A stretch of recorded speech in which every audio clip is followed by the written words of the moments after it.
आप सल्लल्लाहु अलैहि वसल्लम एक ही रात में स्टार्स, प्लैनेट्स, गैलेक्सीज को क्रॉस करते हुए जमीन से आसमान की तरफ गए। अब अल्लाह ने कुरान में एक जगह फरमाया है कि जमीन और आसमान के दरमियान हर चीज अल्लाह को सजदा करती है, विच मीन्स सारे stars, galaxies, planets, mountains, trees. लेकिन ये कैसे पॉसिबल है?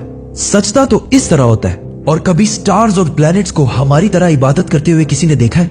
लेकिन अल्लाह ने कुरान में बार बार कहा है कि ये सारी चीजें अल्लाह की इबादत करती हैं। तो यूनिवर्स के इन सारी चीजों में कोई ना कोई बात कॉमन, एक जैसी जरूर होगी। आज से बहुत साल पहले पूरी दुनिया का ये ख्याल था कि जमीन, अर्थ ही दुनिया का सेंटर है। और जमीन तो साकिन है बेटा, जमीन रोटेट करती ही नहीं है, जमीन गर्दिश नहीं करती। लेकिन आज से 400 साल पहले गैलीलियो, जो एक इटालियन साइंटिस्ट है, उसने दो लेंसेज को अलाइन करके रखा तो उसे पता चला कि ऐसे करने से दूर की चीजों को करीब से देखा जा सकता है। छोटे लेवल पर टेलीस्कोप्स दुनिया में पहले भी मौजूद थे, लेकिन इन्हें सिर्फ फौजी और समंदरी सफरों में यूज किया जाता था। लेकिन गैलीलियो ने इसी टेलीस्कोप को इंप्रूव करके इंसानों की तारीख में पहली दफा इसका रुख आसमान की तरफ किया, जिससे उसने दुनिया से पहली बार सूरज और चांद को बिल्कुल करीब से देखा। और गैलीलियो ने इन सारों की मूवमेंट को ऑब्जर्व करना शुरू किया। 1300 दुनियाओं को अगर मिला लिया जाए, इससे एक जुपिटर बनता है। गैलीलियो ने देखा कि ये भी बाकी प्लैनेट्स की तरह गोल है, लेकिन जुपिटर के ऊपर जो लाइट है वो महीने के डिफरेंट दिनों में बिल्कुल बदल रही है। और उसने देखा कि वीनस और सैटर्न का भी यही हाल है। अब ये सब कुछ तभी पॉसिबल था कि अगर ये सारी चीजें सूरज के गिर्द घूम रही हो, दुनिया के नहीं।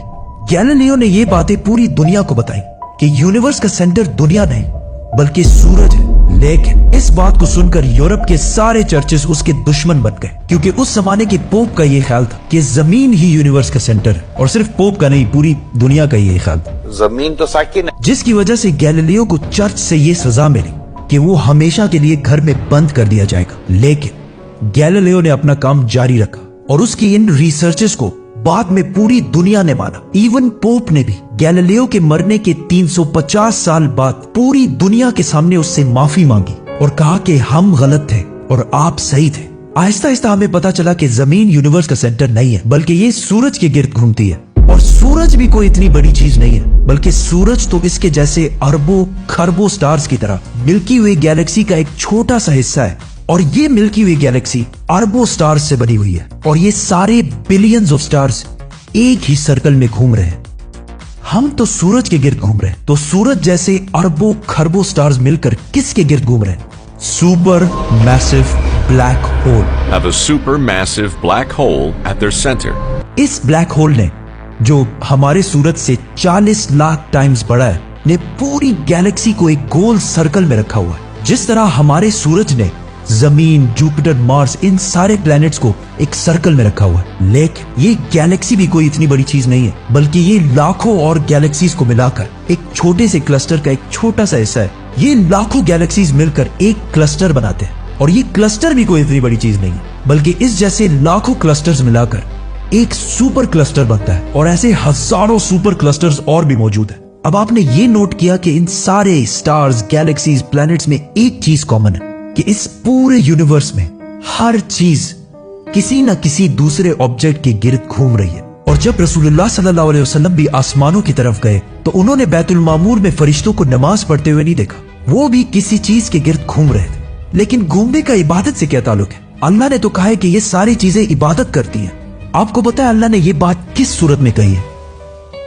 सूरह हज में। हज में मुसलमान पूरी दुनिया से इस्लाम की सबसे मुकद्दस और होली जगह काबा के पास जाते हैं और बार बार इसके गिर्द घूमते हैं। अब इस सर्कल करने का मतलब क्या है? जब मुसलमान काबा के गिर्द घूमता है तो वो उस वक्त अकेला नहीं घूम रहा होता, बल्कि चांद, प्लैनेट, स्टार्स, गैलेक्सीज, क्लस्टर्स सारों के साथ एक ही इबादत में शामिल हो जाता है। तो ये सारी चीजें हमारी तरह इबादत नहीं करती, बल्कि हम मक्का जाकर इनकी तरह इबादत करते हैं। लेकिन इस आयत में तो लिखा है कि ये सारी चीजें अल्लाह को सजदा करती हैं। सजदा का मतलब सिर्फ हमारे वाला सजदा नहीं है, बल्कि अल्लाह के निजाम के मुताबिक चलने को भी सजदा कह सकते हैं। लेकिन अल्लाह ने इस आयत में सिर्फ स्टार्स, गैलेक्सीज और प्लैनेट्स का नहीं कहा, बल्कि हर चीज, पहाड़, दरख्त, जानवर, सब का कहा है।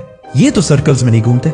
आज से हजारों साल पहले एंशियंट ग्रीस में ये कॉन्सेप्ट बना कि कायनात की हर चीज एक बहुत ही छोटे पार्टिकल एटम से बनी हुई है, जिसको फिर 2000 साल तक पूरी दुनिया भूल गई। लेकिन आज से 200 साल पहले इस कॉन्सेप्ट पर रिसर्च दोबारा शुरू हुई और साइंसदानों की रिसर्च से पता चला कि एटम सबसे छोटा पार्टिकल नहीं है, बल्कि इसके अंदर और भी पार्टिकल्स हैं, जैसे प्रोटॉन्स, न्यूट्रॉन्स, इलेक्ट्रॉन्स।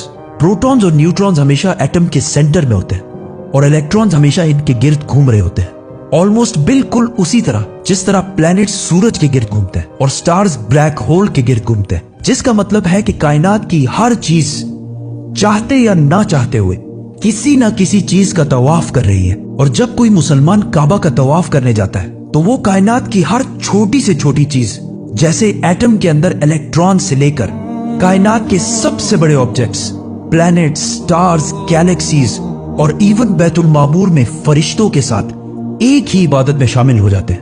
हो सकता है इसीलिए इस्लाम में तवाफ करना सबसे बड़ी इबादत है। तो जब सूरह हज में अल्लाह ने फरमाया कि ये सारी चीजें मेरी इबादत करती हैं, तो ये हमारी तरह इबादत नहीं करती, बल्कि हम मक्का में काबा का तवाफ करके इनकी तरह अल्लाह की इबादत करते हैं। लेकिन इन सारी चीजों का तवाफ करने का एक फिक्स टाइम है और जैसे ही ये टाइम पूरा होगा तब हर शख्स मालूम कर लेगा कि वो क्या लेकर आया है।